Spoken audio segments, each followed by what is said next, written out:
Buenas tardes. Es muy emocionante daros hoy la bienvenida al Centro Cultural Fundación Unicaja y en concreto a la que es la primera sesión de este ciclo de poesía, la poesía ahora, sobre el que hace ya un año pues empezábamos a hablar con Luna. Luna es poeta, editora, periodista y escritora, y también es la directora artística de este ciclo, y queremos también desde aquí pues agradecerle el magnífico trabajo que ha hecho componiendo esta programación con poetas, con contenido y con formatos que la verdad con los que, lo leo un poco, que estoy un poco nerviosa, a través de los que vamos a andar durante estos 3 meses en lo que es la poesía ahora. También agradecer a los poetas que desde el primer momento nos han dicho un sí rotundo todos, gracias a Marta, gracias a Juanma y gracias también al público que está recibiendo con mucho cariño el ciclo desde que lo hemos anunciado en el primer momento. Así que esperemos que sigáis acogiéndolos con ese amorcito y también pues que nos pueda traer mucha alegría este ciclo.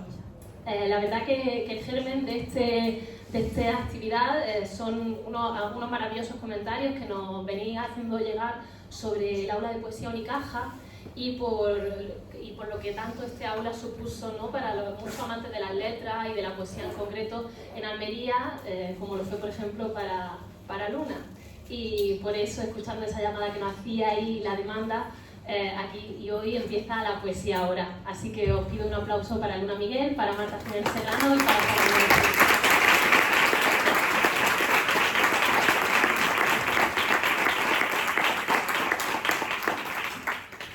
Hola, ¿qué tal? Buenas noches. Es un verdadero placer estar aquí. Como decía Esther, son muchos años escuchando poesía en esta sala. Y de esa escucha atenta y de esas ganas de seguir escuchando y seguir escuchando, pues nace también la poesía ahora. ¿Qué significa la poesía ahora? Yo creo que es una trampa. Es la poesía antes, la poesía después, la poesía futuro, la poesía pasado, la poesía que vendrá. La poesía ahora siempre es fluctuante, siempre es cambiante, siempre tiene un pie adelante y otro atrás, siempre es imprevisible. Y por eso, como la poesía es imprevisible, yo he traído a 2 narradores, que también son 2 poetas y que también son 2 grandes lectores, Marta y Juanma, a los que me apetecía mucho juntar para que charlaran sobre un tema muy concreto, que es el yo.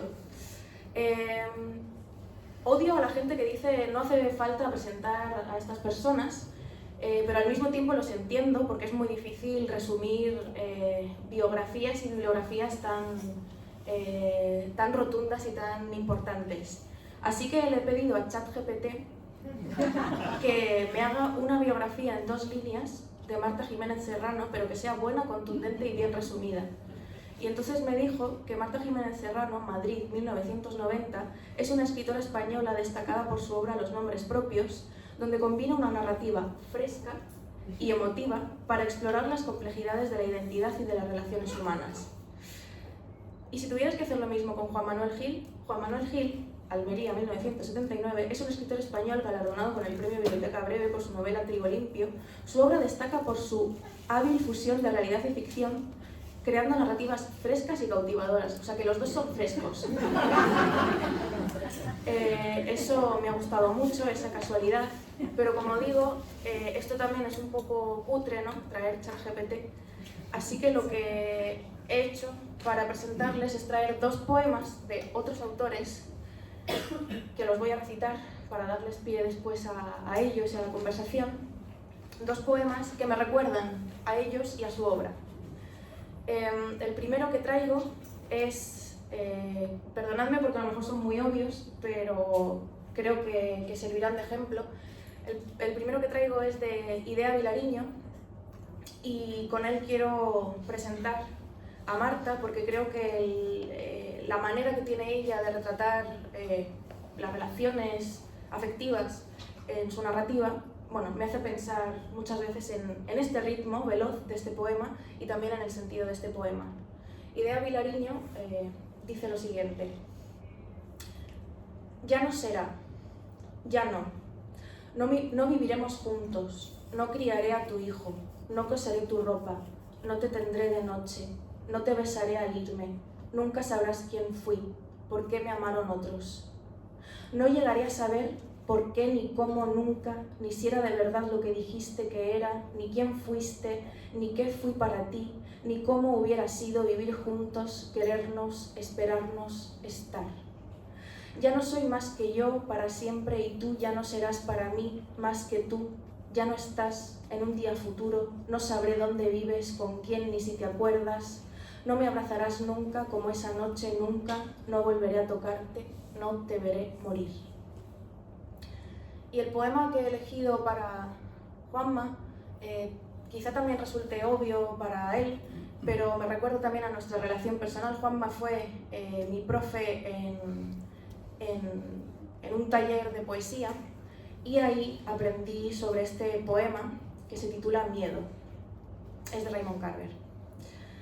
Miedo a ver un coche de policía acercarse a mi puerta, miedo a dormirme por la noche, miedo a no dormirme, miedo al pasado resucitando, miedo al presente echando a volar, miedo al teléfono que suena en la quietud de la noche, miedo a las tormentas eléctricas, miedo a las limpiadoras a la limpiadora que tiene una mancha en la mejilla, miedo a los perros que han dicho que no muerden, miedo a la ansiedad, miedo a tener que identificar el cuerpo de un amigo muerto, miedo a quedarme sin dinero, miedo a tener demasiado aunque la gente no creerá esto, miedo a los perfiles psicológicos, miedo a llegar tarde y miedo a llegar antes que nadie, miedo a la letra de mis hijos en los sobres, miedo a que mueran antes que yo y me sienta culpable, miedo a tener que vivir con mi madre cuando ella sea vieja y yo también, miedo a la confusión, miedo a que este día acabe con una nota infeliz, miedo a llegar y encontrarme con que te has ido, miedo a no amar y miedo a no amar lo suficiente, miedo a lo que yo amo, a que lo que yo amo resulte letal para los que amo,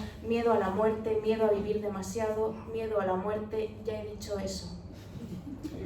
Bueno,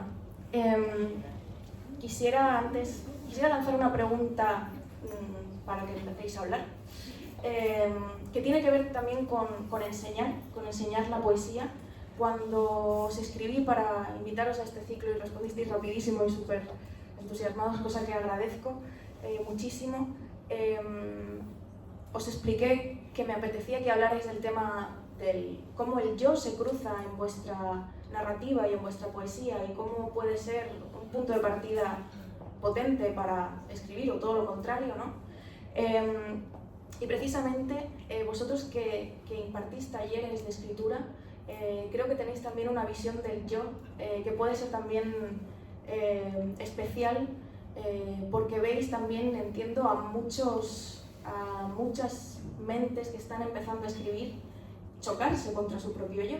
Entonces quería empezar preguntándoos cuándo os chocasteis con vuestro propio yo por primera vez y qué ha pasado desde entonces. Buenas tardes a todos, muchas gracias. Es un gusto ver tan lleno un sitio para hablar de poesía. Yo en la adolescencia, yo creo que de niña yo escribía e incluso escribía poemas y jugaba a que rimaran, pero siempre era otra, ¿no? Era bastante más interesante ser una bruja, un hada o una niña que descubría un tesoro, pero en la infancia no era yo cuando escribía. Y yo creo que me topo con el yo en la adolescencia y ahí ya sí empiezo a escribir poemas, digamos, que conciernen a mi propia experiencia y empiezo a escribir textos que conciernen a mi propia experiencia. Y pensando en esto y pensando en lo que dices de los alumnos y de cómo llegan al yo creo que al yo se llega. Es decir, el yo parece lo natural, pero no es lo natural en realidad, porque el texto es una construcción, una novela, un poema, un relato es una construcción y hay que llegar también a la elección de que ese yo, que puede ser más o menos tú o un alter ego tuyo o algo que se parece mucho a ti o solo en parte, que ese va a ser el narrador. De hecho, yo me río mucho porque veo cómo los alumnos en los talleres llegan al yo Y hay una cosa que no falla, el primer día de clase todos se presentan y dicen de qué quieren escribir o si tienen algo medio escrito o por qué están ahí. Y entonces cada vez que un alumno en la presentación dice, pero yo de lo que no voy a escribir es de mi padre, yo sé que solo tengo que esperar a que pasen 4 o 5 meses más o menos para que llegue el texto de, bueno, al final, perdón, pero he abandonado lo que estaba haciendo y he traído un texto sobre mi padre. Esto es matemático. Entonces yo pienso que nunca lo había pensado, lo he pensado a raíz de tu pregunta, pero creo que es una cosa a la que hay que llegar, que no es naturalmente el lugar de enunciación de un texto de ficción. Bueno, en primer lugar, buenas tardes, noches, muchísimas gracias por acompañarnos. Antes hablaba, me ha presentado Luna con un poema de mi queridísimo Carver, que hablaba de miedo, miedo a que no venga nadie, miedo a quedarme en blanco. Mi literatura va sobre los miedos, en realidad, a pesar de que utilice mucho el sentido del humor. Así que muchísimas gracias. Para mí, además, es muy emocionante estar aquí, porque yo también, como Luna, disfruté del aula de poesía, ¿no? Yo puedo decir aquello de yo vi a Panero aquí, liar la parda, y muchísimas más cosas, porque por aquí pasaron los y las poetas, no poetas, sino los y las poetas, los que seguimos leyendo todavía y a los que seguimos acudiendo. Cuando Luna me mandó aquel mail en el que me decía, oye, te invito a que participes en un, no sé qué, sobre el yo, estuve a punto de contestarle aquello de yo, pero pensé, va a dejar de ya decir, no, si te así no te invito. Y pasé y le mostré entusiasmo porque era lo que sentía, y a mí me pasa un poco lo que dice Marta. Mira, yo pertenezco a una generación, estamos por decirlo, ¿no? Pertenezco a una generación que antes, cuando ha dicho Luna que fue alumna mía, he escuchado risas como diciendo, mira, es viejo ya. La he escuchado, ¿eh? La he escuchado.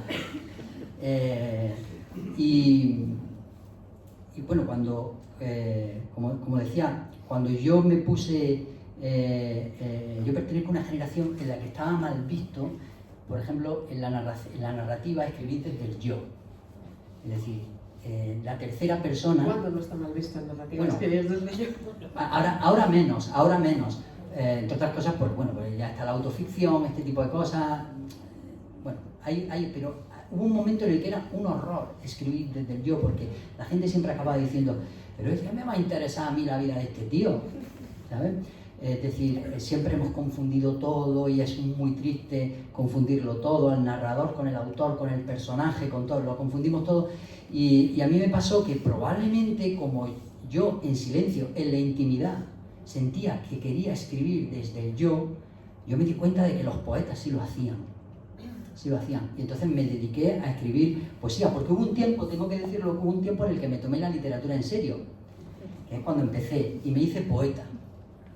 Y bueno, y escribí poesía porque creía ciegamente en la literatura. Luego tuve una hija, tenía que pagar factura y tal igual, y dije, me voy a la narrativa, que me parece que es un sitio donde puedo ganar un poco más de dinero, pero eso no significa, esto es mentira, no gano nada, pero no significa que la literatura, lo digo porque antes Luna ha dicho muy bien marcado y matizado, somos narradores, porque somos narradores, pero lo cierto es que cuando la poesía llega a tu vida, no entiendes nada sin poesía. Cuando digo que no entiendes nada sin poesía, digo que no entiendes absolutamente nada. Quiero decir, no entiendo a mi hija sin poesía, no entiendo mi vida sin poesía, no entiendo las novelas que no tienen poesía, no entiendo el cine que no tiene poesía, busco la poesía y no entiendo la poesía sin poesía. Es decir, la poesía está en todos lados, incluso en vosotros. Sí. Incluso a pesar de vosotros. La poesía resiste siempre a todo. Entonces yo en ese sentido entendí que el yo estaba ahí, y luego cuando me pasé a narrativa me acobardé y escribí en tercera persona, por lo que te digo, ¿no? Porque entendí que el yo era algo que todavía no salía, que estaba más, es decir, que levantaba recelo, incluso a mí teóricamente me lo despertaba, Y me pasó exactamente lo que has dicho. Yo llegué a ese yo, fui capaz de defenderlo, encontré mi mundo literario, entendí que no sabía contar otra cosa probablemente, o no sabía contar eso que yo quería contar en ese momento, sin hacer uso del yo. Además de un yo muy yo, ¿no? Que es lo que en ese momento pretendí. No un yo que se pareciese a mí, sino un yo que la gente entendiese que era exactamente el yo. Porque a mí me interesaba confundir, especialmente confundir, crear una especie de embrujo en el que el lector, desde las primeras páginas, pensase: bueno, ¿este tío está hablando de su vida o no está hablando de su vida? ¿Es él el narrador? ¿No es él el narrador? Eso era lo que me interesaba en ese momento, jugar un poco al hechizo. Ese hechizo está presente, creo, en la obra de ambos, ¿no? En momentos de la obra de ambos, ese hechizo y esa posible confusión, ¿no? Pero has dicho algo muy interesante, que es el verbo acobardarse, y a mí me ha hecho pensar en, bueno, no sé si en Madrid tú pudiste verla, yo me quedé sin entradas en Barcelona cuando vino Anier, ¿no? Que ahora que decías, ¿no? Que ahora el yo está bien visto, yo creo que está bien visto en ella. O sea, está bien visto que Anier, ¿no?, escriba sobre Anier, ¿no? Pero no sé hasta qué punto, más allá de las fronteras ernausistas, podemos sentir tanta comodidad, aunque tampoco sé si ella siente comodidad, claro. Pero la cuestión es que cuando vino, muchas de las preguntas que he visto en los vídeos que se les hacían las lectoras, sobre todo, tenían que ver con la vergüenza, con cómo superar la vergüenza o la cobardía, en este caso, de empezar una historia partiendo de una experiencia personal, ¿no? ¿Cómo vivís la vergüenza? Toca empezar. Vale. Estoy pensando. La vergüenza es una gran amiga mía. Yo, en mi caso, si te soy sincero, yo tengo la percepción acerca del yo y de cómo es percibido actualmente en literatura. Tengo una percepción de una aceptación progresiva de la literatura, y esa aceptación progresiva en la literatura siempre trae como consecuencia un sector que empieza a hablar de hartazgo. Si empieza a salir otra novela de autoficción, es que me tiro del puente, ¿no? Esa cosa. Cuando alguien dice eso en Twitter o lo dice en un artículo, vamos por buen camino. Es decir, algo está sucediendo, algo está cambiando. Y cuando digo que está mejor visto es porque hay libros que hablan de autoficción, ¿no? Quitando a Arnaud, tenemos a otros autores que escriben desde ese yo y que además tienen el respaldo del público de las ventas. Es decir, pues no sé, si me ocurren grandes éxitos tan destacados como, por ejemplo, Manuel Vilas con Ordesa, ¿no?, que es un claro ejemplo, pero hay otros autores, yo que sé, por ejemplo, se me ocurre el último libro de Agustín Fernández Mayo, que habla sobre su padre y de alguna manera también sobre su madre, que también está siendo muy respaldado por las ventas. Es decir, y así podría estar enumerando un montón de libros, y eso yo creo que demuestra que hay algo ahí que se va fraguando, que ya se ha fraguado y tal, pero se genera también ese hartazgo. Yo, particularmente, cuando me puse a escribir, por ejemplo, Un hombre bajo el agua, que es una novela, bueno, que ahora salió en Seix, pero que en realidad salió en el 19, es un libro que nace fundamentalmente no de la vergüenza, sino del hartazgo. Yo había publicado una novela anteriormente que se llamaba La isla vertebrada, que había salido en una editorial muy pequeñita y que había tenido una difusión extremadamente corta.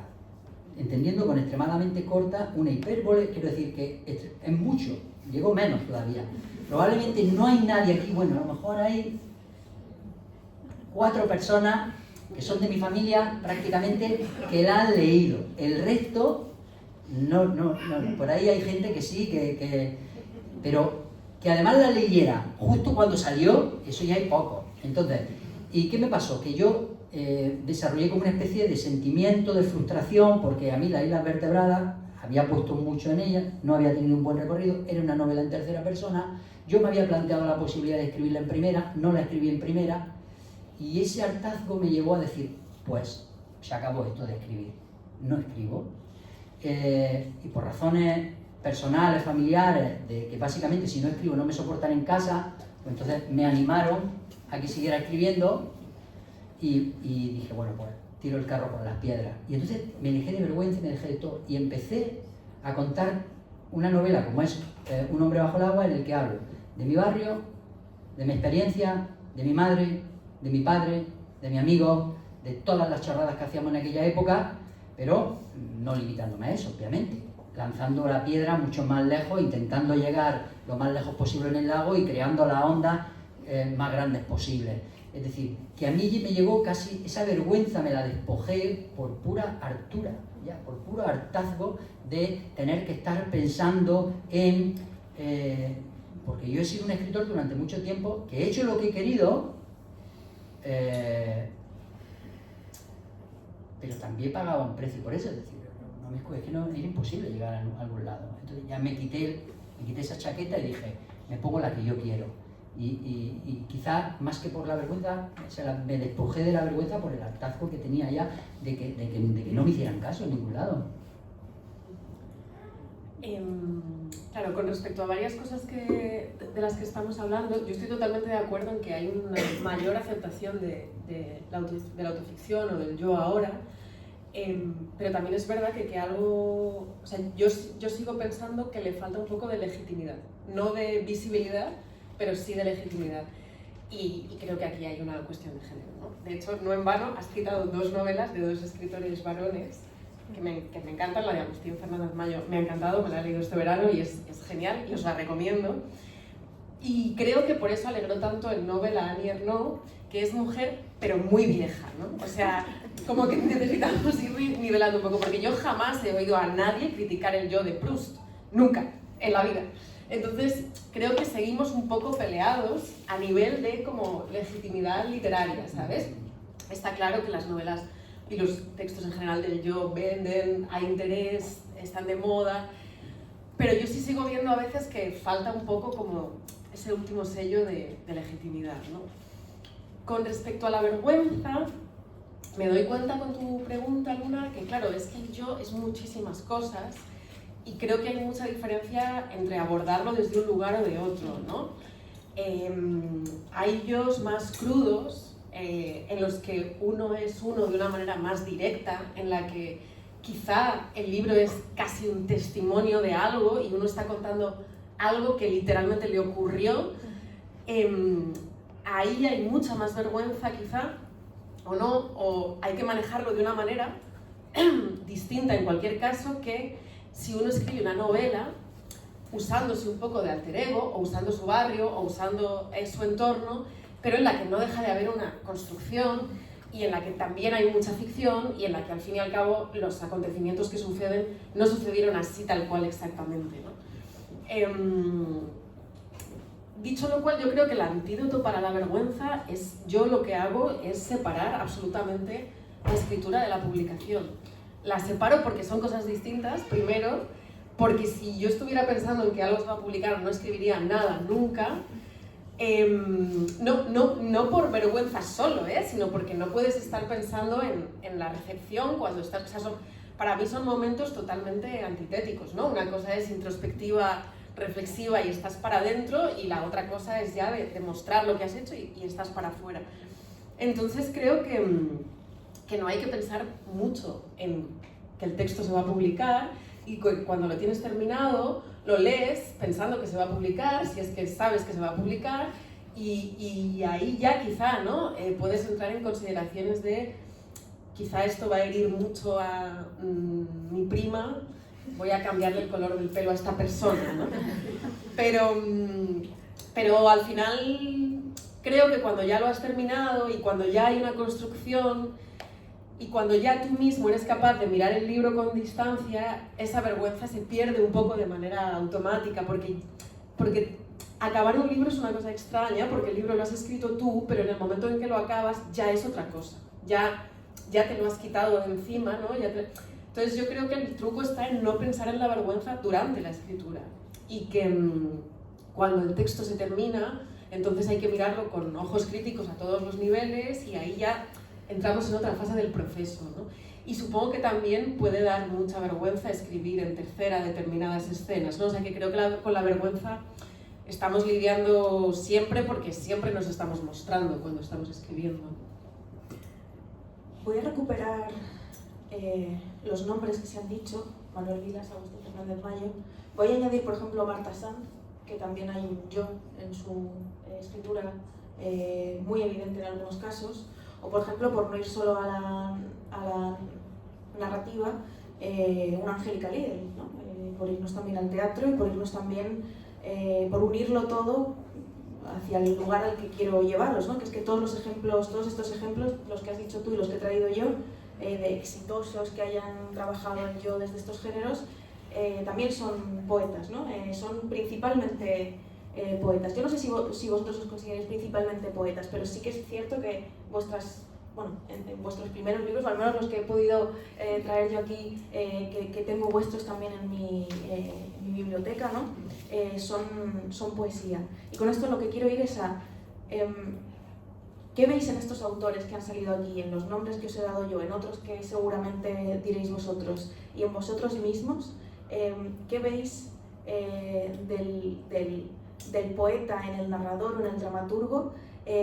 Y si creéis que el hecho de que estas novelas exitosas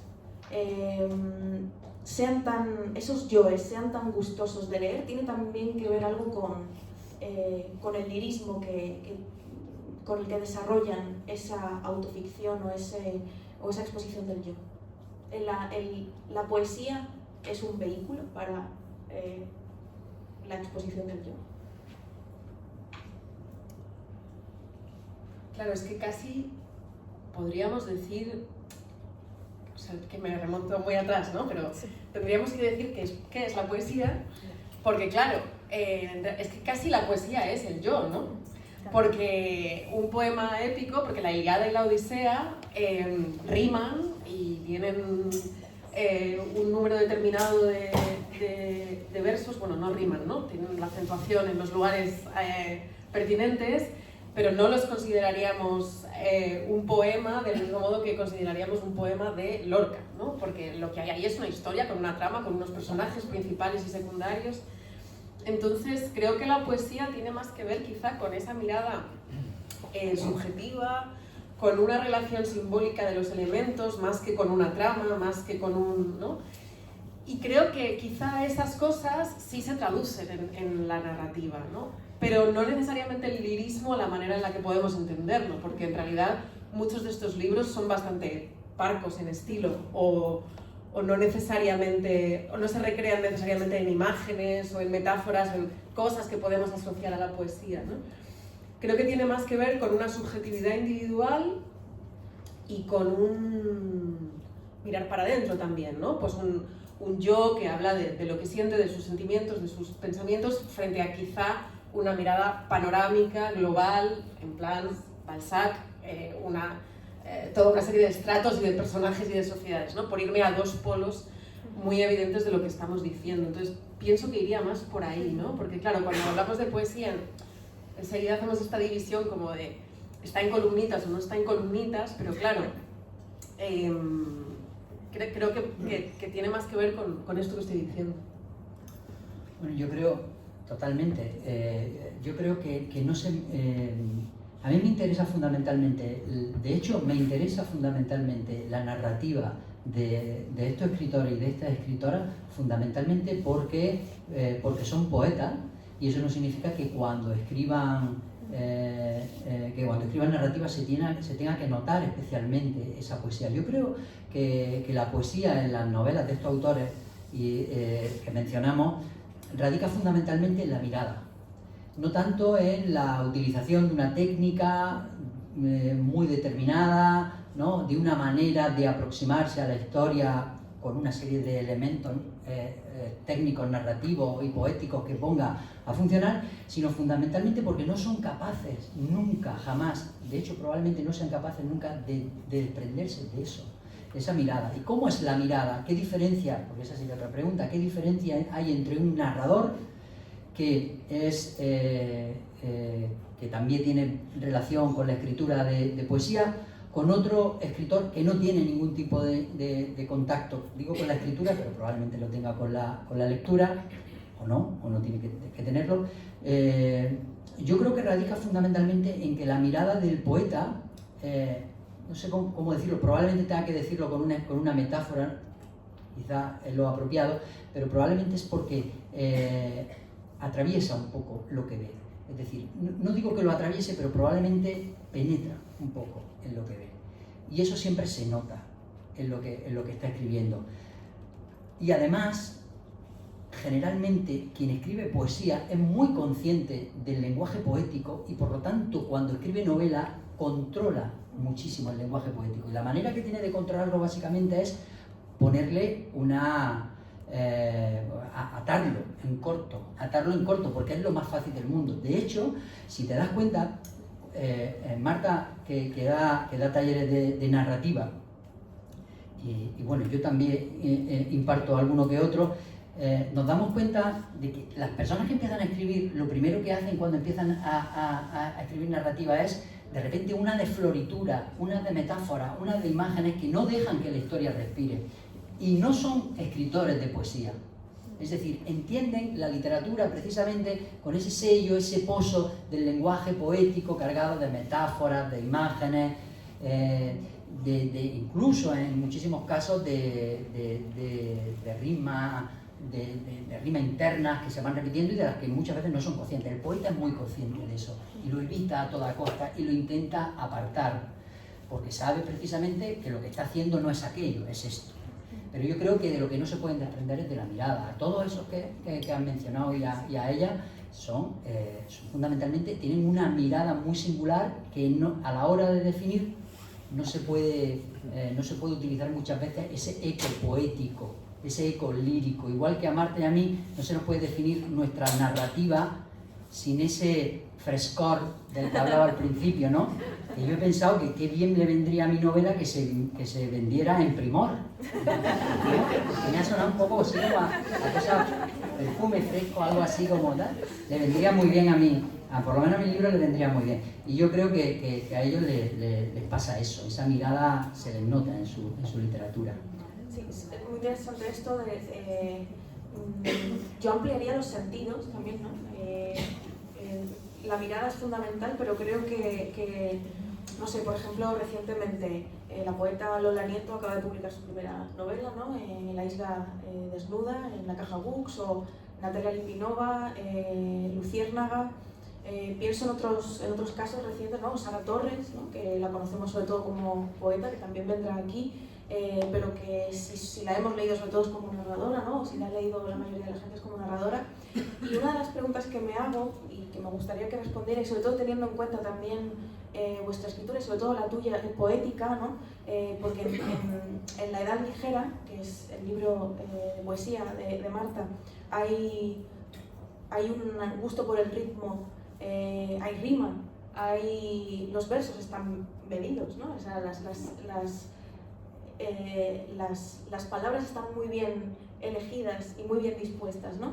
Y una pregunta que me hago yo, viendo esta tendencia también del presente, ¿no? De muchas poetas y muchos poetas publicando narrativa y no haciendo ascos tampoco a su pasado como poetas, sino sintiéndose orgullosos de ser trans todo, ¿no? Transgénero en lo literario, me pregunto también por ese ritmo, no solo por la mirada, sino también por el oído, ¿no? ¿Cuánto de poetas hay en el oído que ponéis vosotros para poder escribir vuestra narrativa? ¿Contáis las sílabas de vuestras frases? ¿Sabéis si hay endecasílabos en vuestros párrafos? Yo creo que todo está en la musicalidad, en cómo suena. Yo leo todos mis textos en voz alta de principio a fin, las novelas también, para corregirlos. Porque si no sé cómo suena, no sé si está bien, si va bien de ritmo, ¿no? No es tanto para mí una cuestión de hacer un conteo, sino de tener que escucharlo en voz alta y comprobar que en voz alta suena bien. Aquí lo interesante sería entender que hay tanta musicalidad en un diálogo que refleja el habla coloquial como en un soneto. es igual de difícil clavar las sílabas de un soneto que una página de prosa en la que estás contando cómo unos chavales de barrio se están insultando quede bien de ritmo, ¿no? Es muy vistosa la métrica de la poesía, ¿no? Y a mí me lo señalan muchas veces porque yo sé que ahora no se hace tanto, y es tan vistosa como es como que cuando lo consigues hacer luego tampoco tiene para tanto, ¿no? O sea, como que el soneto no es bueno porque hayas clavado el endecasílabo y los 14 versos. El soneto será bueno por otros motivos, ¿no? Una vez hablaba con el escritor Arkaitz Cano, que es también poeta y narrador, por cierto, y él me decía que cómo no le iban a gustar los sonetos si eran como un Rolls Royce. Si te subías y todo iba rodado, ¿no? Y es un poco así, pero claro, luego hay que meterles algo dentro que también funcione, ¿no? Entonces yo creo que cuando hay una métrica muy cuadrada es fácil también quedarnos en esa vistosidad, pero a mí me parece también difícil que el ritmo, la sonoridad y el cómo suena, la musicalidad de determinadas páginas en prosa que parecen más feas es igualmente difícil de clavar, creo.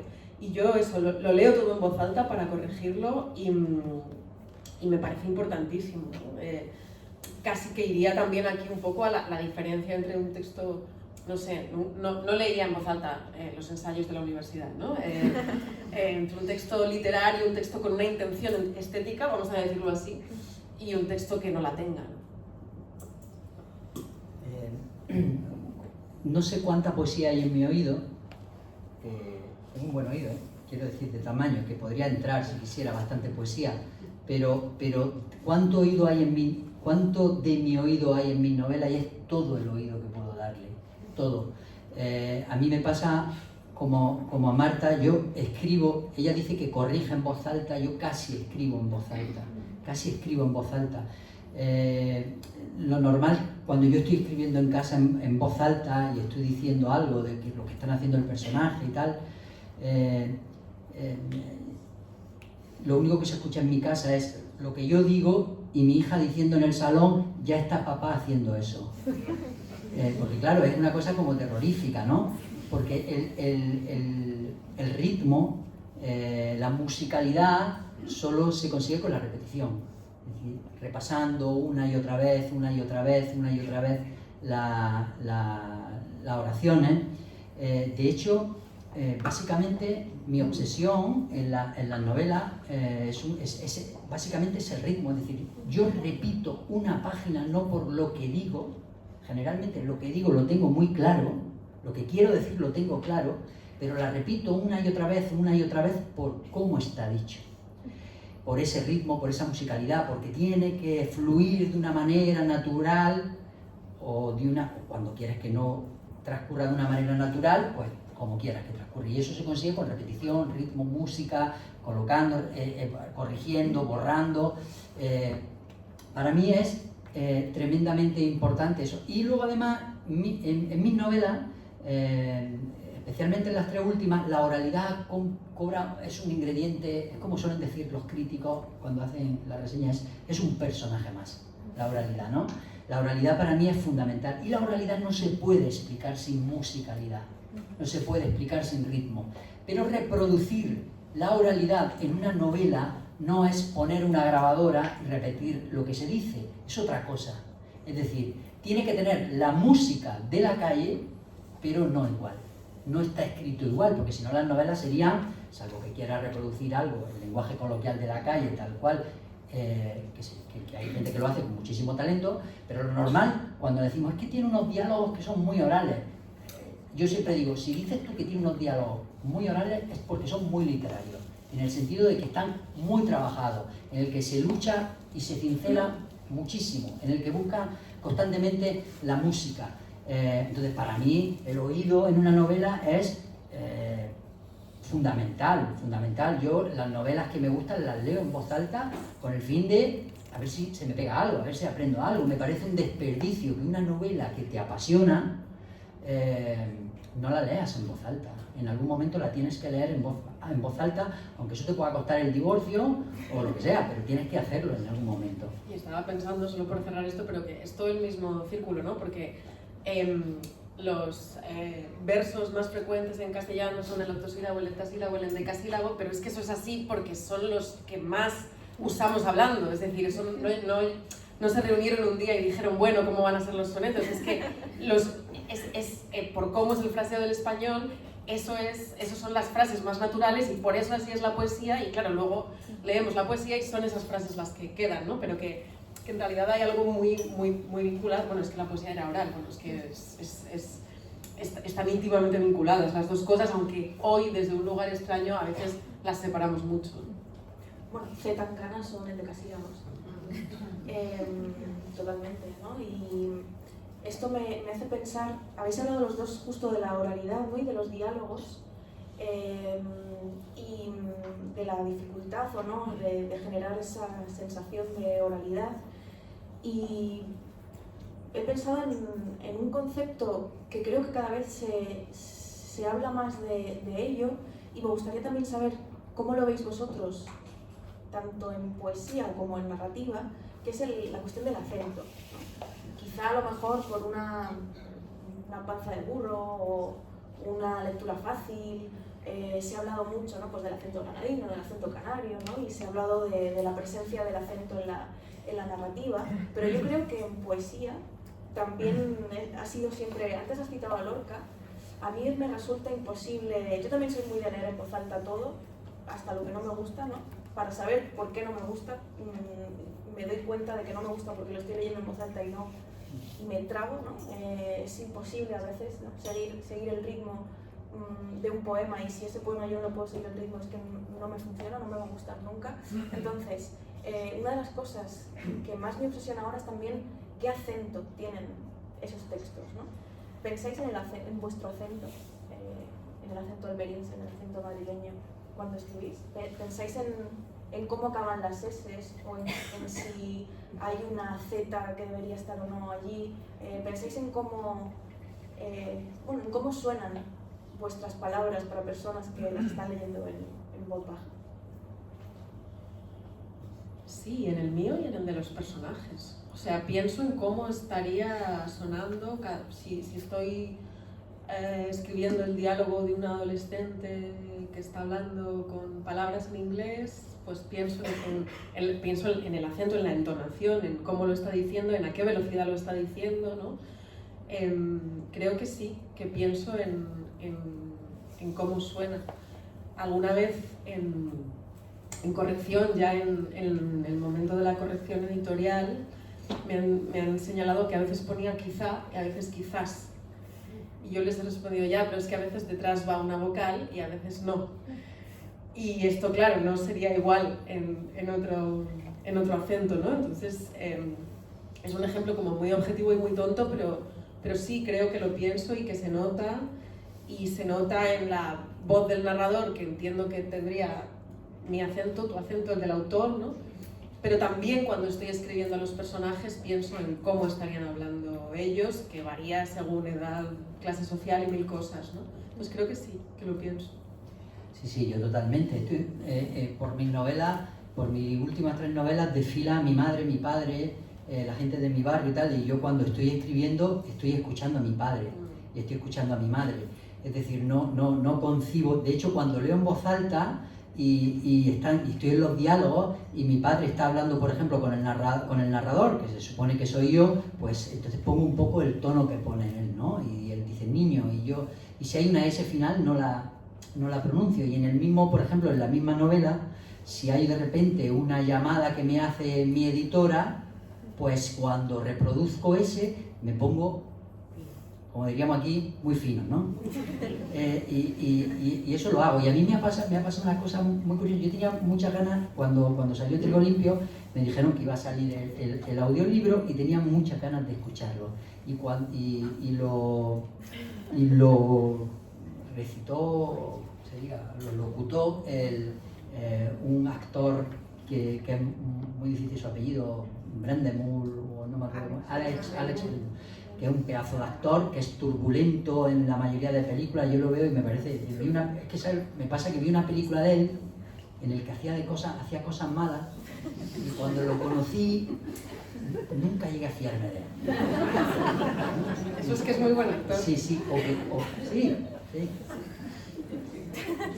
Porque no hace las cositas malas, que no lo he descartado. Y entonces lo conocí, me pareció formidable, y le dije qué guay conocerte y tal. Y le encargaron a él que hiciera el texto. Claro, cuando él leía, y yo lo escuché, el narrador, yo dije, pero si es que este libro tendría que haberlo narrado yo, para jugar más a la confusión, ¿no? Y entonces hay un momento que dije, este muchacho, pensé en un momento determinado, ¿dónde ha pasado su infancia? Hay un momento en el que no, me vaya a entender a la perfección. Me vaya a entender a la perfección. Por supuesto, lo locutó estupendamente, vamos, impecablemente. Claro, pero no es de Almería, faltaría más. Si ya clava lo de Almería, que cuando en las películas clavan lo de Almería, pues se ponen sevillano. Eso lo habéis visto, ¿verdad? Bueno, pues este no se puso sevillano, bueno, se puso de donde era. Pero hay un momento en el que termina un capítulo y dice el capítulo, algo así como, bueno, puedo, no está aquí. Bueno, dice algo así como, y mis amigos se enganchan a la valla, ¿no? Cuando tiran la pelota al aeropuerto, que no haya leído la novela, dice, mis amigos se enganchan a la valla y todos a la vez entonan, y entonces pone, I-Jos-de-puta, y otra vez, I-Jos-de, ¿vale? Entonces, yo sé que cualquier persona que haya tenido una infancia medianamente, ¿sabes? Eso lo diría, hijos de puta, ¿no? Es que lo hace con el coche, lo hace con todo, ¿eh? Si le da un morrillazo a uno, le hace pi, todo te sale. ¿Por qué? No lo sé, te sale. Y de repente yo estoy escuchando el capítulo, está en el capítulo 1 o 2, que llevamos 4 minutos. Y digo, bueno, es raro, ya me acostumbraré. Y de repente dice, ¡hijos de puta! Y digo, me dieron ganas de darle un abrazo. Pero sí, yo escucho mis novelas, fundamentalmente mis novelas, para mí el acento es fundamental. De hecho, me gustaría que todas en España, cuando las lean, me encantaría que la leyera en voz alta poniendo acento almeriense. Me estaría muy guay.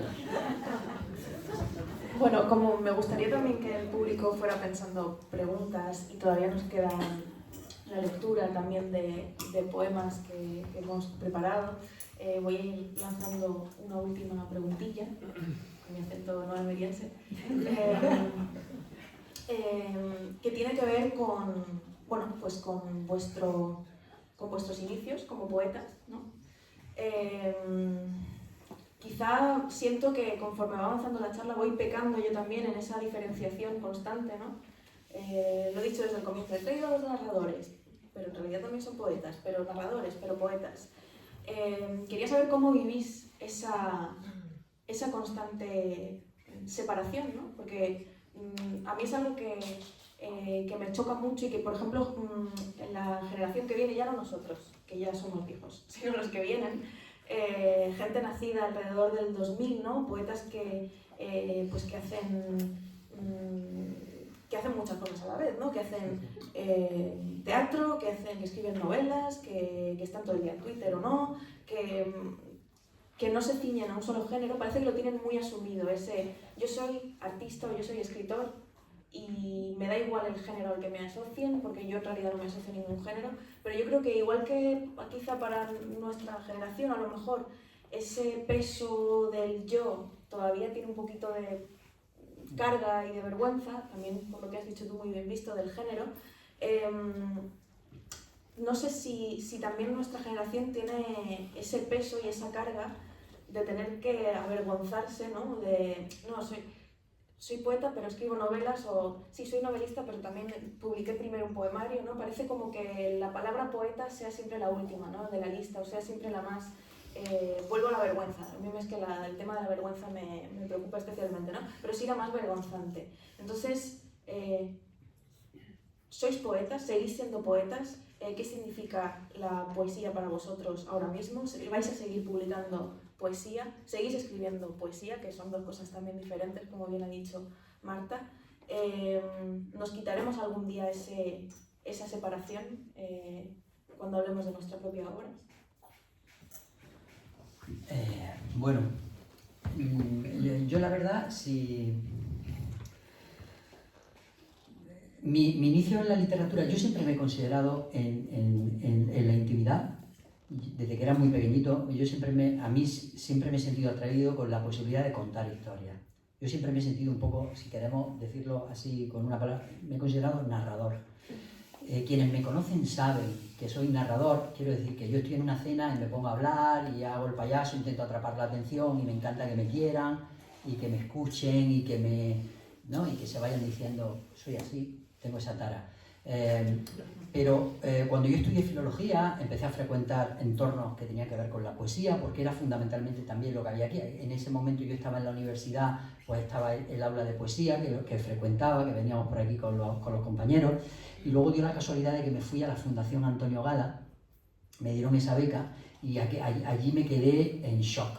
Es decir, me dieron una beca, me encierran en un convento del siglo XVII. Recuerdo bueno, así se lo expliqué a mi madre, le digo, mamá, me han cogido. Y le dije a mi madre, esto lo he contado muchas veces, y mi madre, por teléfono además, y en aquel momento yo no tenía ni móvil, creo. Me recuerdo en una cabina, mamá, me han cogido. Y me dice, porque soy viejo. Y me dice, pero explícame. Y le dije, pues mira, pues nos meten en un convento del siglo XVII y lo único que tengo que hacer es escribir, que mi madre en aquel momento no sabía que yo era escritor porque yo era estudiante y tal, y tengo que escribir, y digo, y me dice, ¿la habitación y todo eso, tal y cual? Digo, no, hay un servicio de habitaciones, y la comida no me las pagan porque hay ahí cocineros, y digo, me dan 100 euros al mes para mi castillo y todo. Dice, estoy aquí con 15 o 16, y me dice, niño, es una secta, vente para acá. Mi madre siempre ha tenido un muy buen ojo, porque la poesía un poco secta es. Y en aquellos años, afortunadamente, como dice Luna, ahora se la pasan por el forro los jóvenes, y tuve la suerte, la fortuna de que, bueno, como estaba allí, aquello me pasaba por encima, yo dije, yo aquí no escribo una novela ni de coña. Hay que levantarse, para escribir una novela tienes que levantarte todos los días temprano, o cuando quieras, pero tienes que echar horas. Todos los días, pim pam, a pico y pala, a pico y pala. Y la poesía, pues quieras que no, te acompaña un poquito más en la vida, ¿no? Puedes hacer esto y aquello, te acompañan en la bolsa y tal, y escribes y anotas, y luego te tienes que sentar y trabajarla mucho, pero bueno. Y dije yo, creo que me va a venir mejor esto. Y me puse a escribí un libro, lo mandé y gané un premio. Coño, me he pegado toda la vida para quitarme Juan Manuel Gil, poeta. Es que daba igual lo que hiciera. Daba absolutamente igual lo que hiciera. Mira el poeta, por mi barrio era poeta. Era brutal. Había escrito un libro de poemas que tiene a lo mejor 30 poemas. Tampoco eso es para llamar. Entonces, que en aquel momento era... ¿Y por qué me preocupaba? Era una estupidez que ya no me preocupa. Pero en aquel momento me preocupaba porque las cosas eran compartimentos estancos. Si tú eras poeta, los novelistas, cuando llegaban y metían la zarpa en la novela, decían, ya metió un poeta, metía novelista. ¿Sabes? Y decían ellos los novelistas, nosotros no nos metemos a poetas. ¿No? ¿Por qué os metéis a novelistas? Cosas ridículas, ¿no? Porque en aquella época era poesía de la experiencia, poesía del silencio, poesía de no sé qué. Bueno, era todo, era de un equipo o de otro. Entonces, yo en aquel momento, como digo, me siento poeta. Yo, si te soy sincero, con el paso del tiempo me da pudor decir que con un libro de poesía que he publicado soy poeta. Después de haber escrito 4 o 5 libros de narrativa, pues me siento, creo que soy más honesto si digo que soy narrador. Ahora, ¿qué papel ocupa la poesía en mi vida como escritor y como lector? un papel más importante que el de la narrativa. Mucho más importante, porque la poesía me ayuda a entenderme, me ayuda a comprender lo que me rodea, me genera una envidia terrible leer a determinados poetas, me calma, me consuela, y eso muchas veces en ese nivel no lo encuentro en la narrativa. Yo creo que estoy muy cómoda con la palabra escritora, porque creo que, claro, si decimos que soy narradora, parece que no soy poeta, y si decimos que soy poeta, parece que no soy narradora, ¿no? Entonces, creo que con lo que más identificada me siento, si tuviera que decir una palabra, es escritora. Iba a decir que, bueno, yo, por azares de la vida, mi primera novela y mi primer poemario se publicaron casi exactamente a la vez, en la primavera de 2021. Entonces, no he tenido esa cosa de entrar por un lado y luego llegar al otro, ¿no? Pero es verdad que luego publiqué un libro de relatos, ahora estoy escribiendo otra novela y es verdad que escribo menos poesía que antes o de la que he escrito en otras épocas de mi vida. Pero según estaba pensando esto, me he dado cuenta de que en mi último libro, que es un libro de relatos, el último relato tiene dos partes. La parte 1 es un soneto y la parte 2 va en prosa, ¿no? Entonces yo creo que de algún modo acompaña siempre, ¿no? Yo ojalá en algún momento tener un poemario entre manos, ¿no? Pero aunque no vuelva a tener un poemario entre manos, yo creo que la relación con la poesía es íntima y no se deja de tener, y seguro que escribiré más poemas. Lo que pasa es que es verdad que es un acompañamiento distinto, ¿no? Porque una novela hay que sentarse un día y hacerle una estructura que puede ser antes o después de haber empezado la novela, pero sí requiere más constancia. Y la poesía tiene un acompañamiento muy diferente, pero al mismo tiempo no te abandona nunca, ¿no? O sea, una novela se puede abandonar si no te sale, pero yo creo que la poesía es muy difícil decir ya, esto ya no está en mi cabeza, ¿no? Yo creo que no. Pero es verdad que yo no hago mucha distinción interior entre los distintos géneros, ¿no? A mí me hace mucha gracia porque el último libro que publiqué era un libro de relatos, lo anterior era una novela, y he recibido muchas veces la pregunta de cómo ha sido este cataclismo de pasar de novela a relatos, como si me estuvieran preguntando, bueno, pues cómo es dedicarte a la astrofísica y al modelaje al mismo tiempo, ¿no? Y claro, era como, bueno, pues es que tampoco es para tanto, ¿no? Entonces yo creo que luego lo entiendo, ¿no? Y hacen falta los géneros y las librerías los necesitan para ordenar los libros, pero en la relación íntima que yo tengo con el texto tampoco noto tanta diferencia. Bueno, muchísimas gracias. Yo he pedido que traigan poemas, pero no suyos.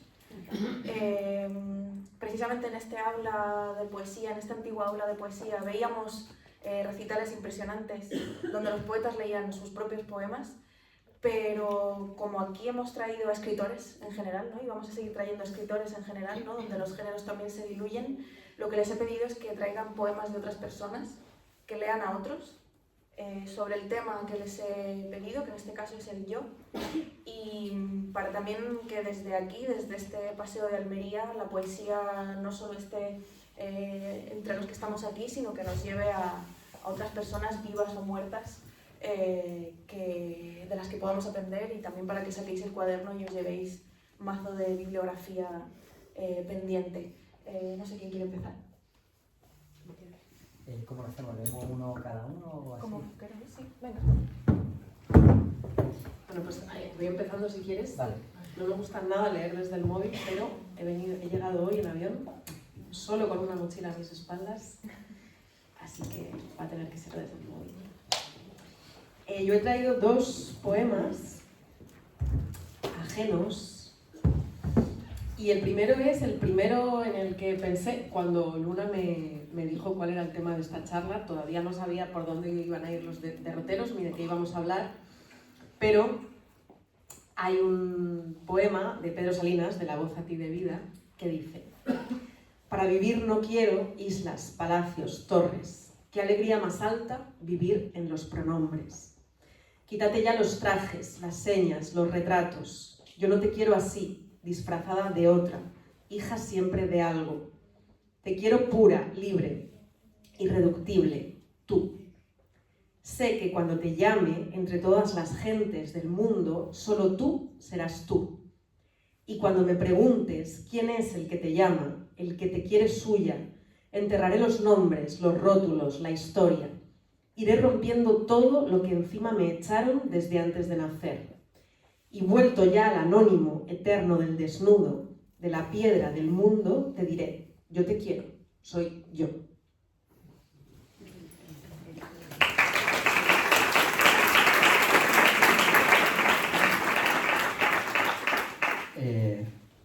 Bueno, yo he traído a... Cuando hay gente de Almería, amigos míos, compañeros, familiares, que cuando leyeron en la prensa que salía esto, me decían, pero ¿eso de qué va de poesía o qué? Como diciendo, avísame si tengo que ir o no tengo que ir. Porque claro, es poesía. Y yo le decía, tienes que venir precisamente porque va de poesía.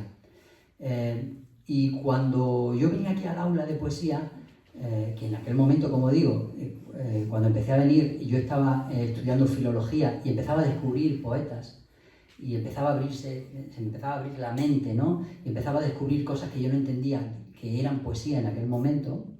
He pensado, bueno, voy a traer, pensando fundamentalmente en esa gente que ha venido hoy pensando, ojalá que no sea poesía.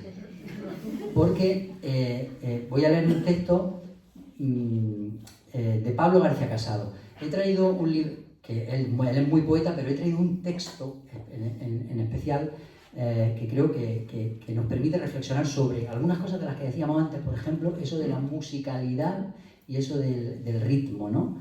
De la oralidad y de la narrativa y de la poesía y de si hay frontera o si se es poeta todo el rato o si no se es poeta nunca. Y lo traigo además de un poemario que es muy yo, quiero decir, no muy yo, sino muy pronombre yo, porque es su poemario García. Él se llama García Casado y se titula García, que hay que tener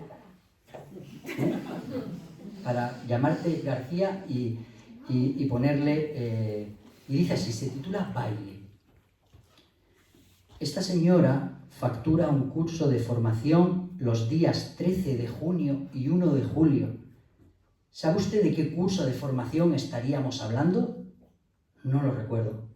Pues de un curso de formación de salsa y merengue. No sé por qué lo disfrazan de curso de formación. Podrían haber puesto clases de salsa y merengue, o clases de baile y punto.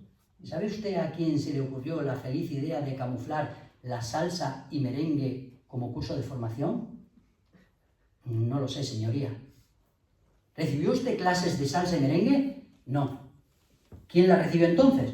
No lo recuerdo. Igual bailamos salsa y merengue, pero no recibí ninguna clase. Yo recibí clases de baile hace 30 años y todavía me acuerdo. Entonces, ¿nunca ha recibido un curso de baile, sea salsa, sea merengue? Bueno, de flamenco hace muchos años, pero de salsa y merengue no. ¿Entonces esta factura no se corresponde con ningún curso que usted haya recibido? No. ¿Sabe usted si su marido recibió un curso de salsa y merengue? Lo desconozco. ¿Pero si hubiera recibido, lo sabría? Sí. Ahí termina el poema. Y tú dices, bueno. Entonces, la bomba de Pablo García Casado ya la ha activado y te vas a la última página. Y te das cuenta que esto, que es un poema en el que no sabes si está hablando de salsa y merengue, de relaciones entre un marido y una mujer que no sabe qué hace su marido, le pregunta, y ella dice que no lo sabe, que sí lo sabe, que no sabe si oculta y tal, te dice al final, el texto del poema Baile está extraído de la declaración íntegra de la infanta Cristina ante el juez por el caso Nos, documento publicado por el diario.es el 20 de febrero de 2014. Esto va dedicado para aquellos que no querían que hablásemos de poesía.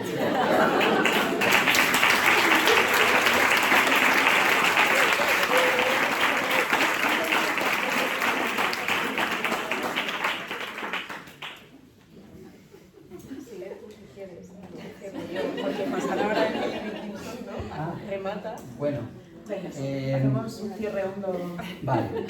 Y vais a querer cambiar de humor muy rápido. Es que hemos llegado a la hora, pero vais a querer hacer, ¿se pueden hacer preguntas? ¿Vais a querer recibir preguntas? Sí. Si quieren hacerlas, sí. Vale, pues entonces seguimos con la segunda tanda de poemas de otros. Este es un poco más serio. El otro era serio, ¿eh? Porque ahora nos reímos todo del caso, ¿no? Pero hubo un tiempo en el que, bueno, es que la carita que se le quedó a ese hombre. Dice, este se titula Todo sobre mi padre. Y dice, estoy pensando en mí mismo justo antes de nacer, sentado en la sala de espera de una maternidad. Tengo 25 años y ya he aprendido algunas certezas, algunas amargas renuncias, pero ahora eso da igual, porque ha nacido mi hijo y estoy dispuesto a jurar los principios del movimiento. Por este niño moreno y enfermizo, por este amor que todavía desconozco, esta mujer que me fascina. Estoy pensando en mí mismo. Tengo 25 años, pronto emprenderé un largo viaje a las playas desiertas de Salou, a los apartamentos vacíos del invierno, donde hemos sido felices ajenos al ruido de una España mortecina, él y yo. Y esa mujer que en la foto nos abraza, esa mujer que hoy abraza a mi hijo, también con gafas, con la misma sonrisa de mi padre. Estoy pensando en mi hijo cuando veo a mi padre. Yo soy mi padre. Si he cogido este poema de Pablo García Casado que se llama Todo sobre mi padre, es porque yo tenía pensado también, no lo he dicho al principio, porque lo tenía reservado para el final, y es tener un recuerdo precisamente para el Gaviero, que para mí fue esencial. He hablado de toda mi trayectoria, pero no he mencionado al Gaviero, no lo he mencionado intencionadamente, porque para mí ha sido fundamental en mi camino.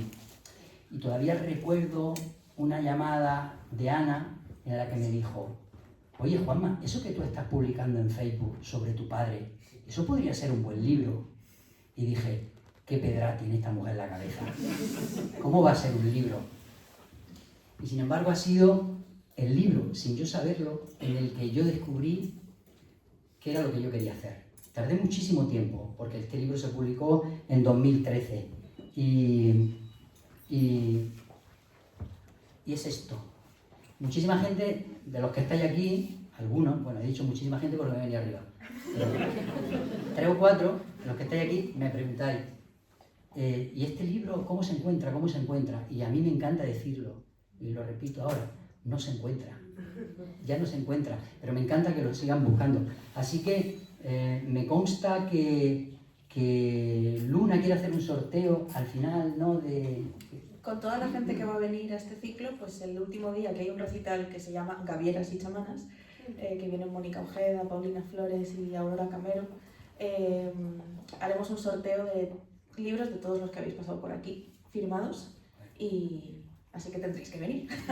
Pues yo quiero agregar este ejemplar que cuesta mucho encontrarlo, que ya queda muy poquito, lo añadiré al lote para que participéis. Yo voy a participar, si me toca, no es mi culpa. Bueno, pues cierro yo con un poema de Emily Dickinson que leeré traducido, pero que tenéis que buscar en inglés, quien lo pueda leer porque es mucho mejor, que es lo contrario, ¿no? Pedro Salinas venía con los pronombres por delante. Hay una frase que encabeza mi novela en la que llevo pensando toda la charla, que es de Virginia Woolf, que dice: huelga decir que lo que estoy a punto de describir no tiene existencia real.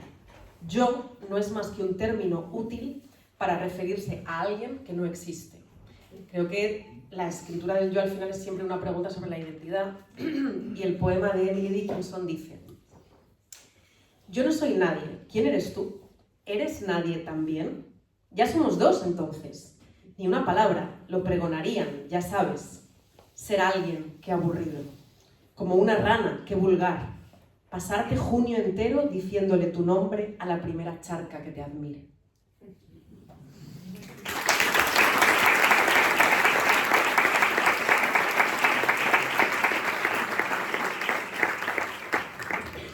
Bueno, ¿queréis hacer alguna preguntilla, comentario, queja, celebración?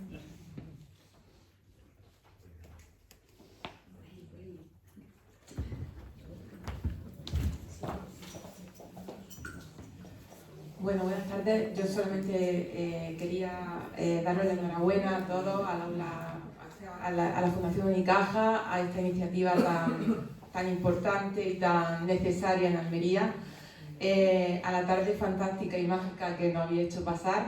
Y tenía una pregunta que desde el principio me rondaba la cabeza cuando había empezado a hablar del yo. Cómo se desprende un escritor o una escritora de ese yo cuando escribe, y hablabais de que habéis puesto ejemplos acerca de que a veces se habla de ese yo haciendo referencia a entornos como el barrio, la familia, situaciones que, bueno, más o menos, pero son agradables. ¿Qué se hace cuando el yo hace referencia a entornos y a situaciones mucho más hostiles, mucho más crueles? ¿Ahí cómo se hace para distanciarse y para que no pueda hacer daño a terceros? Gracias.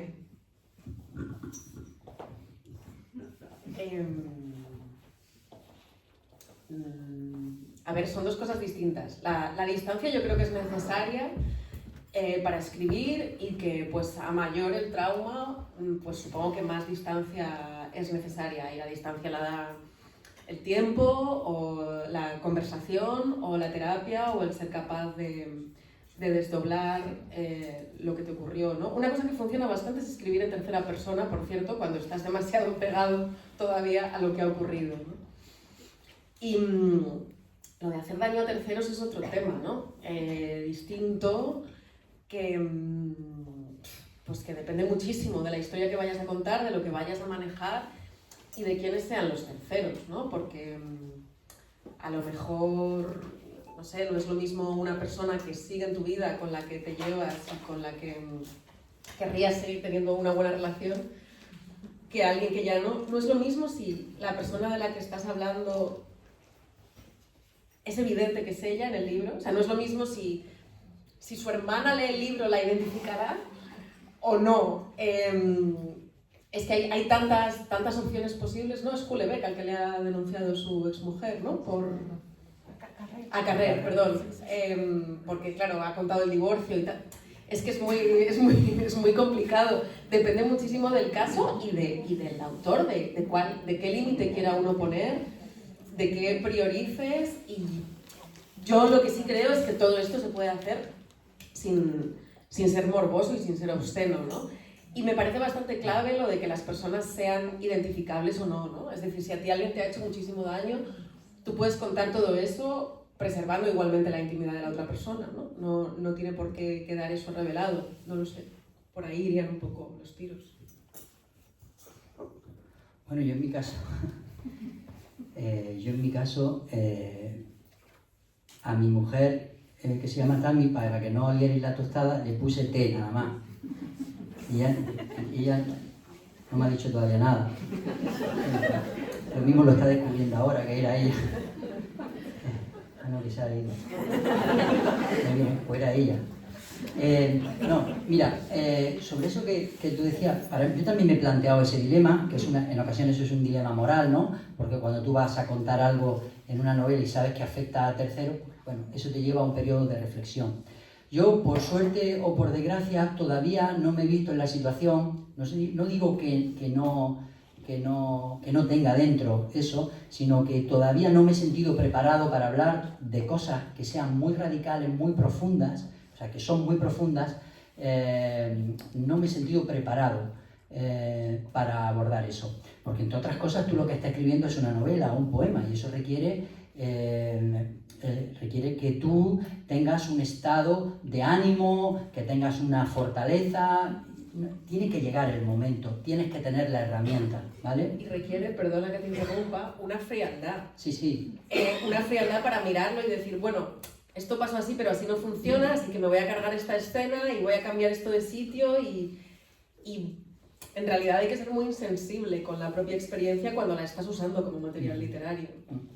Pero sí es cierto que yo, por ejemplo, sí he metido miedo, que son también cuestiones que afectan de una manera radical a tu vida, que son esos miedos que en ocasiones te paralizan, que te llevan a no entenderlos, precisamente porque te paralizan y no eres capaz de acercarte a ellos y de verlos de cerca. A mí la literatura, aunque no es que yo quiera hablar del poder terapéutico que tenga la literatura ahora, porque eso es un tema que podríamos sacar en otra ocasión, aún mañana.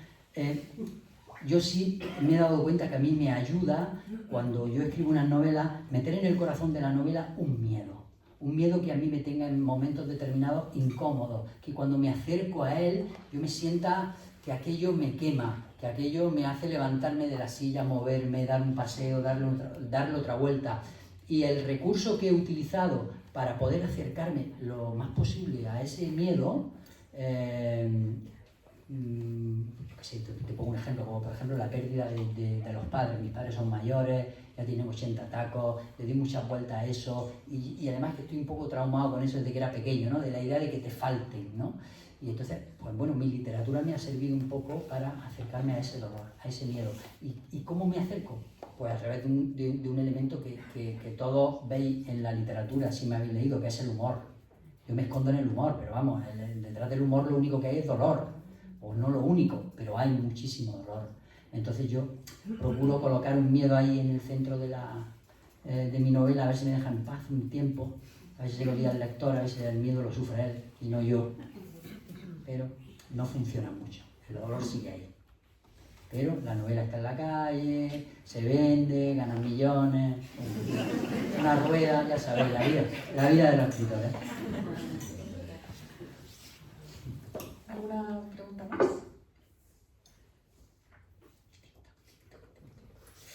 Bueno, pues muchísimas gracias, chicos. Gracias a vosotros, lo he pasado súper bien escucharnos. Espero que ahora firméis muchos libros y también espero que vengáis a las siguientes sesiones. La siguiente nos acompañará Ana Portero, que quiero que sepáis que el acto en Almería es el único en España que ha aceptado en los próximos 2 años de agenda, porque le apetecía muchísimo charlar con Raúl Quinto, que será quien le acompañe, así que, no sé, yo ese dúo no me lo quiero perder, pero me lo voy a perder, así que espero que lo grabéis, por favor, porque yo no podré estar. Gracias de verdad, Esther Jerez, por invitarnos a la Fundación Unicaja, y gracias otra vez, Juanma y Marta, por darnos esta clase gratis de escritura. Gratis, es que nos habéis pagado muy bien, hay que decirlo. No, para nosotros gratis.